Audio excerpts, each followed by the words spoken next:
Welcome to my channel. Today we'll be taking a look at a game from the 2024 The Champions Chess Tour Julius Baer Generation Cup. Now, so this is the homepage of this tournament, and before we take a look at the game that I'll be showing you guys today in this video, let's first of all take a look at some of this tournament's detail. So first of all, the Julius Baer Generation Cup is the fourth and last tournament before the 2024 Champions Chess Tour final. So the 2024, the Champions Chess Tour final actually contains 4 parts, and this is the last part of it. And you can see that the time is from September 25th to October 1st. The prize fund is actually there's actually a lot of money, and in total there are $300,000. And there are 3 divisions in this tournament, 56 players in total. And the time control is, so this is rapid chess, 4 minutes and no increment. So now let's take a look at this. This is the schedule. There's the play-in, the division placement, and the division play. So grandmasters and qualified players compete to get a favorable placement in the division placement phase. Players' results in the play determine how high they can go and how easy it is for them to make it to a higher division. So it is like there are 3 divisions in total, and players have to compete in order to get to a higher division. So first of all, let's take a look at Division 1. So this is the top division, like the number 1 division. So 3 players have earned spots in the Julius Baer Generation Cup Division 1 based on their performances in the previous CCT event. And so because of these 3 players, Maxime Vachier-Lagrave, Alireza Firouzja, and Alexander Grischuk, they played extremely well in the previous, like the 2023, the Champion Chess Tour. So they played really well in that, like the previous CCT event. So in this year, they have already earned the spot, and 5 additional players will join them through the play-in and division placement.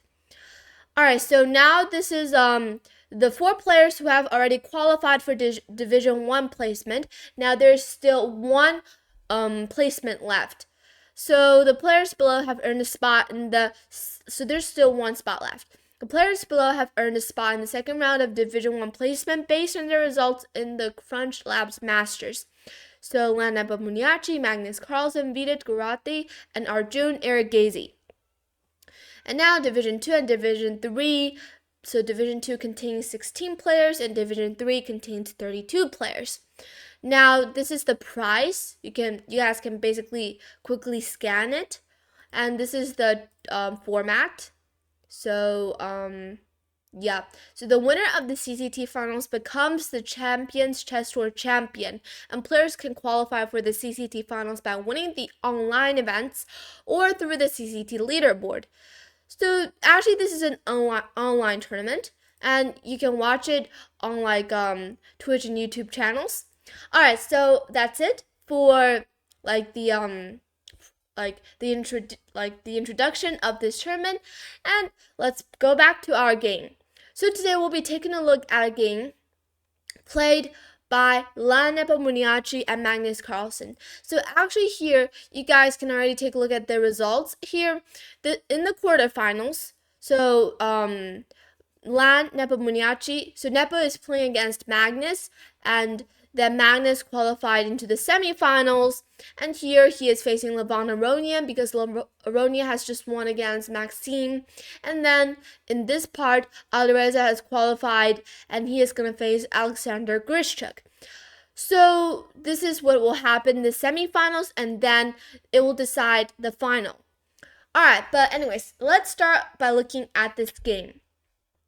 So actually very interesting thing is that here, Nepo versus Magnus, they played 5 games in total, and there are actually 4 draws. And if this game where Magnus won, if it also ended in a draw, then probably these 2 players will be in tiebreak, and they have to play blitz to decide who will qualify. So here Magnus, but he won this game, which is a very important game, and let's see how he won it. So white is Nepo and black is Magnus, and here Nepo started with c4.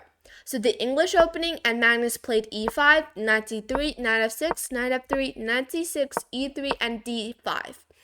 So actually here, e3 is actually not the best option here, because it is, first of all, like, this is not how we should play in the English opening, the four knights variation. Most of the times we develop this bishop this way with g3 and bishop g2, or go e4.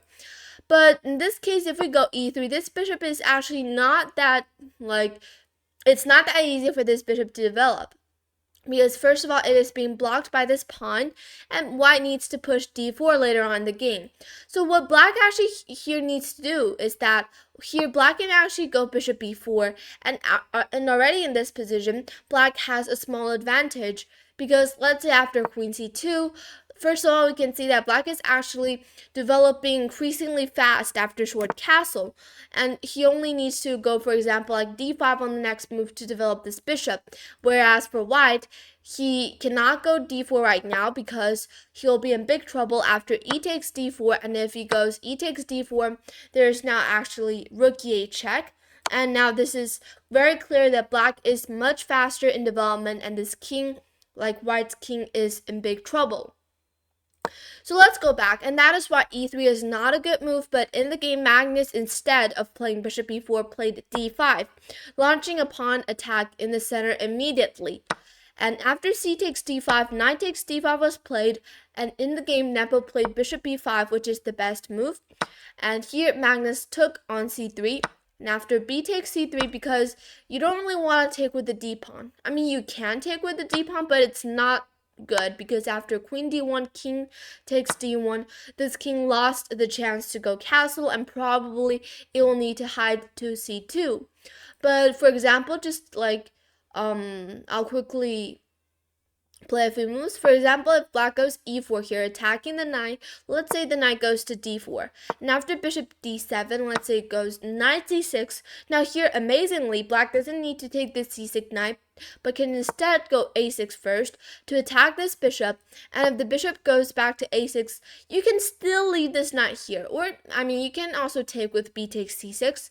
But here, you can also go, for example, like h5, which is the best engine move, going rook h6 this way, which is also a very interesting idea, but I guess it's not very easy to spot in a rapid game. Probably, like, Magnus will spot this idea, I mean, if white takes, and probably Magnus will spot this h5 rook h6 idea in a classical game, but unfortunately this is in a rapid game, so anything can happen. But of course, in the game, Nepo took with the b pawn, which is the correct move. And after b takes c3, here black played bishop d6. He can also go, for example, like, first of all, develop this bishop to cover this pin, but bishop d6 is also okay. In the game, d4 was played, and after queen f6, actually I think bishop d7 is still the best move, because this pin is always very annoying, and it's of course very necessary for you to get rid of it. Now if white took on c6, you take with the bishop, and you're not losing a pawn here. Some of you guys might think that you're losing a pawn, because, I mean, white can just take on e5, let's say with d takes e5, but actually there's bishop takes f3, attacking the queen, and the queen takes on f3. Now you can go bishop takes e5. Now this bishop is much more active than this bishop, and it is also attacking the c3 pawn right now. So in this position, black is better, because this is a same colored bishop position. So we just have to compare the quality of these two bishops, and it's clear that this bishop is much more active than this c1 bishop. Alright, so let's go back, and in the game, bishop d7 should have been played, but instead Magnus played queen to f6, which is also okay, but now the advantage is on white's side. Here he played d5, and don't be afraid, because you're not losing the piece. Here white can still, like, black can still save this knight by going a6, because now if you take on c6, I can take your bishop, and this is just a pretty much winning position for black, because not only does black So first of all, even though black is not up a pawn, but we're like up any material, but it's the reason that black is winning is because first of all, he has the bishop pair, and second of all, we can see that white's c3 pawn is like a very weak pawn. This bishop is looking at this diagonal, and even though you can take a look at the eval bar and says that black is already winning, like black already has a winning advantage, but maybe in human eyes it's just about like 1 point or a little bit more than that. So it's like positional advantage, but here it is already enough for black to win. But anyways, let's go back in the game. A6 was played, and here Nepo played bishop e2 going back. And here Magnus played knight b8 back. So he is going to now develop this knight with this way and go to this c5 square. Short castle, knight d7, c4, and short castle. Bishop b2 putting pressure on the e5 pawn, and now knight c5. So this knight amazingly blockades these two pawns from ever be pushing, and this knight is actually enjoying a very solid square on c5 because only the dark square bishop in white's territory can really just, can attack it. And this knight is actually just a very strong piece. It controls many important squares, and the only way for white to trade it off is by trade with knight d2, knight b3 to trade this knight off. Going bishop a3 is not a good option because it will give black the bishop pair. So let's see what happened in the game. Knight d2 was played, and now queen g6. So queen g6 gaining control of all of these light squares. It is very important move. Oops, spoiler alert. Wait a second. Alright, so here, and after knight c5, knight d2, queen g6, controlling all of these light squares, here white played king h1, and after bishop f5, rook c1, b6, supporting this knight is getting even more solid on c5 because now the bishop and the pawn are both supporting it. And after f3, so here white is aiming to go e4 on the next move, so of course, black should be reacting to this move. But in the game, Magnus played one of the best moves, but so he played bishop d7, but what he should have instead played is to go e4.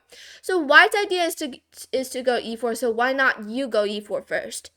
So e4 is actually possible here, but probably it needs a lot of calculation because first of all you have to calculate what happens after f takes e4.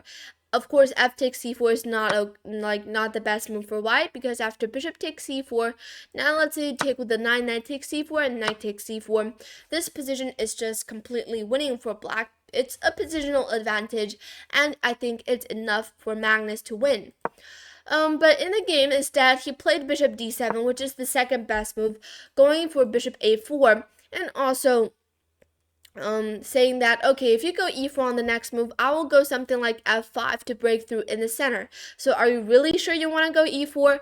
And in the game, Nepo said, okay, I am still going to go e4. I'm going to follow my plan. But now Magnus said, okay, I'm just going to happily push f5. So breaking through in the center. And this actually, you can see that this e4 pawn is not that strong. It is kind of weak, and the main problem is that only the knight and the pawn are able to protect it. This bishop cannot go to d3 because of this knight. It is controlling d3, and if the queen goes to c2 to defend it, there are even bishop a4 ideas sometimes. So you can see that how important this knight plays, how important this knight's role in the game is. In the game, Nepo played this best move, which is f4. So if you're going f5, I'm going to go f4. You are going to break through in the center, so why can't I do that as well? So in the game, Nepo played f4, which is a very good move played by him. And in the game here, Magnus unfortunately blundered with rook a e8. So he blundered, but of course it is just a positional blunder, but after this blunder, he gave white a lot of opportunities. What he should have played was just to take on e4, and actually this position is already better for black. If you go f takes c5, you just go back with this bishop, and even though these two pawns may seem a little bit scary, let's say if white goes something like e6, But now you can just go bishop a4 to attack the queen. And if you go knight b3 to block, well, unfortunately, there's now bishop d6. These pawns are being completely fixed by the bishop and the knight. This knight is also being pinned by the bishop. And the bishop is also looking at the h2 pawn. So somehow like black will go queen h6 to threaten mate on h2. So there are many ideas for black here. And in the game, but unfortunately Magnus didn't see this idea and he played rook a e8 instead. It's probably, it is reasonable in human eyes, of course. It is a reasonable move and no one can figure out that it is a blunder, but unfortunately the engine, so an engine is an engine, the engine says that it is a blunder. And let's see why. So in the game, actually Nepo found the best move, which is to go bishop h5. And you can just see that Magnus is falling into a pin straight away. This is just a very easy thing to notice. Here rook a8. Let's see how he even thought about this move for about 20 seconds with rook a8 and just completely missing this move with bishop h5. I think even a player who is rated for example, or on chess.com, for example, a player rated 150 can even 1500 can even see bishop h5. But I guess in a rapid game, and maybe there's a lot of pressure, Magnus just didn't saw this diagonal this happening. Or maybe even this is his idea. He wanted to give up half a piece to create more counterplay, to go in with the knight into the position. Maybe this is all of his idea, but in the end, rook a8 is still a blunder. So anyways, here in the game, bishop h5 was played, pinning the queen and the queen has to move away. Queen h6, bishop takes e8, rook takes e8, and already in this position, maybe white is not winning because his pieces are still a little bit passive, and the c5 knight is just way too strong. But of course, white is already gaining a lot of advantage, positional advantage as well as material advantage. In the game, f takes c5 was played, and after rook takes c5, sacrificing another half piece, but unfortunately this one actually works for black. If you take with the bishop here, then there's after bishop e5, rook takes e5. Now this is actually just completely losing for black because first of all, he lost the bishop pair, and second of all, he can't launch any deadly attack in the position, so this is just completely losing for black. But what he had played, what Magnus played in the game, rook takes c5 is the best move, and after bishop takes e5, threatening mate on h2. Now the main point is that white cannot go g3 here. This is not losing for white, but now this position turns into an equalized position suddenly. And after bishop takes g3, let's say you go queen e2 to defend, but now you'll just lose this e4 pawn. So this is giving black a lot of counterplay and chances to hold this position. So in the game, knight f3 was played. Nepo found the best move, and after bishop f4, attacking the c1 rook, here Nepo started to make mistakes and immediately blundering this whole game away. Here he played e5, which is a mistake, giving all the advantages that he had back. So what he had played, first of all, do not move away with this rook. This rook, if you go, for example, rook b1, you'll lose the e4 pawn, unfortunately. And if you go, for example, rook c2, there's bishop a4. And if you go rook a1, you'll lose the e4 pawn anyways. So here, what white should have done is actually just to go d6. But I guess this move is just impossible to see when you're playing a rapid game with no increment at all, when you only have 5 minutes left on the clock, because after d6 you have to calculate many things. What happens if black takes with the bishop? What happens if black takes with the pawn? And what happens if black just goes c6, ignoring d6 completely? And what will happen if bishop c6 happened? So these are all variations that that white needs to cover. So the best option here for black is actually to go c6. This pawn may look a bit scary because it is already on the 6th rank, only 2 squares away from promoting, but unfortunately it cannot be pushed because it is being blocked by the bishop.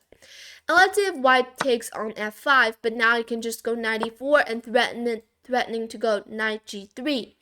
And if you go, for example, Actually, there's just no way to stop knight g3. And so this is actually just, well, actually, I think it's probably still winning for white because white does have some queen e1 options. And if you go knight g3 and after king g1, really, black is somehow out of play after king takes f1 because there's suddenly no counterplay for black. But I guess after d6, c6 is the best reaction, and probably because it is in a rapid game, black will have some chances to hold this position. But unfortunately, even in the game, Nepo didn't found this d6 move, and instead he played e5. And actually, even g3 here works for him because after bishop takes g3, there's e5 again. So now the main difference is that here black can go e5, white can go e5 because this bishop is no longer attacking the c1 rook. But in this position, if you go e5 immediately, so black will actually not take on c1 because if you take on c1, you're just simply down half a piece and you've lost the bishop pair. So the bishop pair is actually very crucial here in this game for black to win. And after e5 here, Magnus played knight to e4, threatening knight g3, and here Nepo blundered, and actually after this blunder, he blundered this whole game away. He played queen e1. Now, what he should have played, and the only move to save this position or to still maintain the advantage is by going rook c2, because now after knight g3, you can go king g1, and if you go bishop e3 check now, you can actually blockade with the rook, and it's still going to be winning for white. But it's not that easy to see, and in the game he played queen e1, thinking that he might have still hold this position, but after knight g3 check, king g1, and now knight takes f1, and after e6. So here, if white takes with king takes f1, let's say, he'll just lose the c1 rook, and he is now fully down a piece. Down a full piece.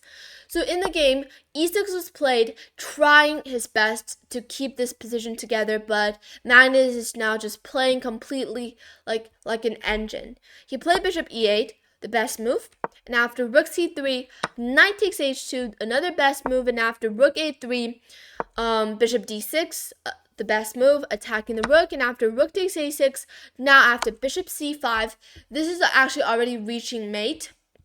So there's just only a few moves away from getting mated.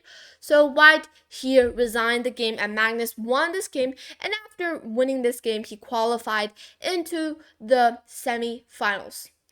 Alright, so actually this game was well played by Magnus. Nepo actually also played pretty well, but in the end he blundered with e5 and queen e1. So actually in this game, Magnus had an accuracy of 92.8. So that's actually pretty high, and Nepo only had 78.3 accuracy. So actually still, Magnus has outplayed Nepo in this game. Of course, it is just rapid. In a classical game, probably these two players will likely end in a draw. But yeah, still Magnus is Magnus. In my opinion, he is still the strongest number one in chess in the world. And even though he is not the world champion right now, he is still putting aside the rating, he is still the strongest. So yeah. So hope you guys enjoyed this game, and please subscribe. See you in the next video. Bye.